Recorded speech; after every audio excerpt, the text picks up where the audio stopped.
Hello everyone, আসসালামু আলাইকুম। Welcome back to my another new video. সবার কী অবস্থা, কেমন আছেন? আর সবাই ভালো আছেন, সুস্থ আছেন। নতুন দিনের নতুন ভিডিও নিয়ে আপনাদের সাথে আছি আমি। তো আশা রাখছি এই ভিডিওটা আপনাদের কাছে অনেক বেশি ভালো লাগবে। তো যারা আমার ভিডিওটা দেখা শুরু করেছেন, প্লিজ আমার ভিডিওটা ফুল ওয়াচ টাইম করবেন। একটু হলো আপনাদের কাছে ভিডিও কোনো অংশ ভালো লাগবে। ভিডিও শুরুতেই কলা দেখতে পারছেন। তো কলাগুলি গ্রাম থেকে আনা হয়েছিল। তো নিজেদের গাছের কলা পেকেছে, তাই কলাগুলি বের করে নিয়েছি বস্তার থেকে। আর যদি বস্তার ভিতরে থাকা হয় আর খাওয়া হবে না, আর মনেও থাকবে না। সামনে রাখলে এটার কথা মনে থাকবে আর খাওয়া হয়ে যাবে, তাই ভাবলাম বের করে নেই। তারপর দুপুরে রান্না করার জন্য চলে আসলাম। তো দুপুরের রান্নার মোটামুটি ভাবে প্রিপারেশন নিয়েছি। অর্ধেক খালা কাজ করেছে, অর্ধেক নিজে কাজ করেছি। কাজটা করার পর তারপর রান্নাটা বসিয়ে দিয়েছি চুলায়।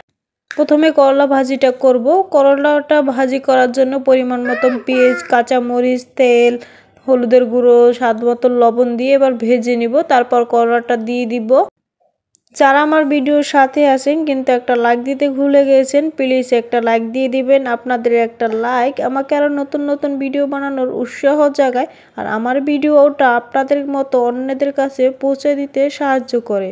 আর যারা আমার চ্যানেলে আজকে নতুন ভিজিট করেছেন, তাদের কাছে যদি একটু হলে আমার ভিডিও কোনো অংশ ভালো লাগে থাকে, চাইলে আমার চ্যানেলটা সাবস্ক্রাইব করে আমার পাশে থেকে যেতে পারেন।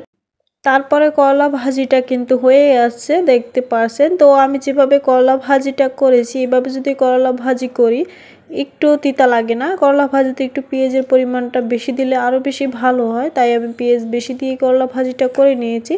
তারপর এখানে মাছ রান্না করে নিব। তো আজকে মাছ রান্না করবো রিডা মাছ। রিডা মাছ রান্না করার জন্য পরিমাণ মতো পেঁয়াজ, তেলটা দেওয়ার পর পেঁয়াজটা একটু ভেজে নেওয়ার পর তারপর দিয়েছি 1 টেবিল চামচ আদা রসুন বাটা। তারপর দিয়েছি স্বাদ মতো লবণ, 1/2 টেবিল চামচ জিরের গুঁড়ো, 1 টেবিল চামচ মরিচের গুঁড়ো, 1 টেবিল চামচ হলুদের গুঁড়ো। তারপরে সব মশলা দিয়ে একটু ভেজে নেব মশলাটাকে। তারপরে একটু পানি দিয়ে দিচ্ছি। পানিটা দেওয়ার পর তারপর ভালো করে মশলাটাকে কষিয়ে নিব। তো একটু সময় করে এই মশলাটাকে কষাবো। সময় করে মশলাটা কষালে খেতে অনেক বেশি ভালো লাগে, মাছ তরকারি হোক আর যে কোনো তরকারি হোক।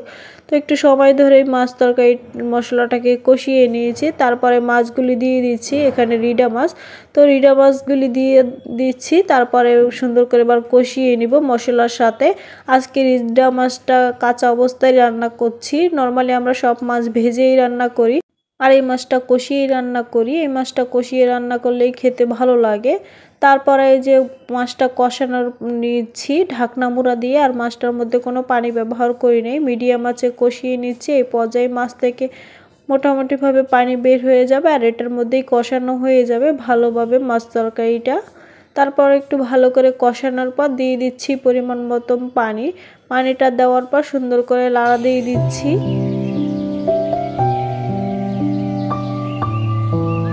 তারপর ঢাকনা মোড়া দিয়ে রান্না করে নিব। বলক আসা পর্যন্ত অপেক্ষা করব। বলক চলে আসে, আর এর মধ্যে অনেকবারই লাড়াচাড়া দিয়েছি ঢাকনাটা তুলে। তারপরে নামায় নিচ্ছি। মাছ তরকারিটা হয়ে গিয়েছে, আর একটু ধনেপাতা দিয়ে দিচ্ছি। ধনেপাতাটা দিয়ে সুন্দর করে লাড়া দিয়ে তারপর রান্নাটা হয়ে গিয়েছে। আজকের মতো দুপুরে রান্না কমপ্লিট। তো আজকে রান্নার আইটেম খুবই কম ছিল, কারণ গতকালকের তরকারি ভাজি অনেক আইটেমই ছিল, আর মানুষের সংখ্যাও এখন বেশি নাই। যেহেতু ডাল ভাজি গতকালকের ছিল, আরও অন্য অন্য খাবার ছিল, ফ্রিজে বের করিনি। আর যা যা খাবো তা বাইর করে নিয়েছি গরম করে। তো এখন আমরা দুপুরে সবাই খেয়ে নিব। দুপুরে খাওয়া দাওয়ার পর তারপর সন্ধ্যার পরে পিৎজা বানাবো। তাই পিৎজা বানানোর জন্য বিকালে এই প্রস্তুতি নিয়ে নিচ্ছি। তো চিকেনটাকে মেরিনেট করে রেখে দিব, তাই পরিমাণ মতন সব মশলা দিয়ে দিচ্ছি। তো এখানে 1 টেবিল চামচ আদা রসুন বাটা, 1/2 টেবিল চামচ গরম মশলার গুঁড়ো, 1 টেবিল চামচ মরিচের গুঁড়ো, স্বাদ মতন লবণ, সামান্য পরিমাণ টেস্টিং সল্ট। এটা চাইলে আপনারা স্কিপ করতে পারেন, একটু স্বাদ বাড়ানোর জন্য দিয়েছি। আর দিয়েছি 1 টেবিল চামচের মতো সয়া সস লাইট।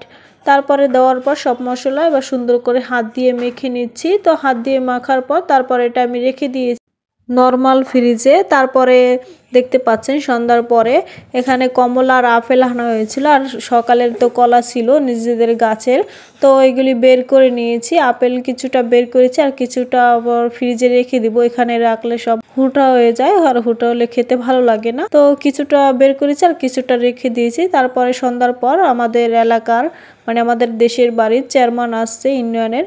তো চেয়ারম্যানের জন্য কিছু ফল কেটে নিয়েছি, তারপর চেয়ারম্যানকে খেতে দিয়েছি। তারপর ওনারা খাওয়ার পরে চলে গিয়েছে। তারপরে সন্ধ্যার পরে পিৎজা বানিয়ে নিয়েছি, সন্ধ্যার নাস্তা আমাদের।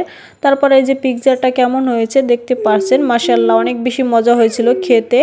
আর পিৎজার রেসিপি তো আপনাদের সাথে অনেকবারই শেয়ার করছি, তো আজকে আর শেয়ার করছি না। তারপরে এই যে পিৎজাটা আমরা একটা খেয়েছি, আর একটা আবার বানাইছি। আর এই যে দেখতে পাচ্ছেন মেজবা আর মিনহা কি করছে, ওরা দুজন খাওয়ার জন্য পাগল হয়ে গেছে। আসলে ওরা পিৎজা খায় না, ওই উপরে চিকেনগুলি বেছে খাবে। আর গরম দেখে মেজবা ফালায় দিছে।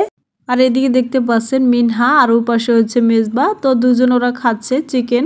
তারপরে একটা পার্সেল আনবক্সিং করছি, তো এই ভিডিওটা আরো কয়েকদিনের আগে ছিল, আপনাদের সাথে শেয়ার করা হয়নি, তো আজকে শেয়ার করে নিচ্ছি। তো এখানে দারাজ থেকে বাটি আনা হয়েছিল, 5টা বাটির সেট, ঢাকনা সিস্টেমের স্টিলের। বাটিগুলি কিন্তু অনেক বেশি ভালো আর দেখতেও খুব ভালো লাগছে, দেখতে অনেক বেশি কিউট ছিল। আর বাটিগুলিও অনেক কাজে আসবে ভাবলাম, তাই অর্ডার দিচ্ছি। আর ওখানে ডিসকাউন্ট চলছিল, 5টা বাটি মেবি মনে হয় 350 টাকা প্রাইস নিছে, তাই নিয়ে নিচ্ছি। আর বাটিগুলি কেমন হয়েছে অবশ্যই কমেন্ট করে জানায় দিবেন। আর আজকের মতো ভিডিওটি এই পর্যন্ত, সবাই ভালো থাকবেন, সুস্থ থাকবেন, আল্লাহ হাফেজ।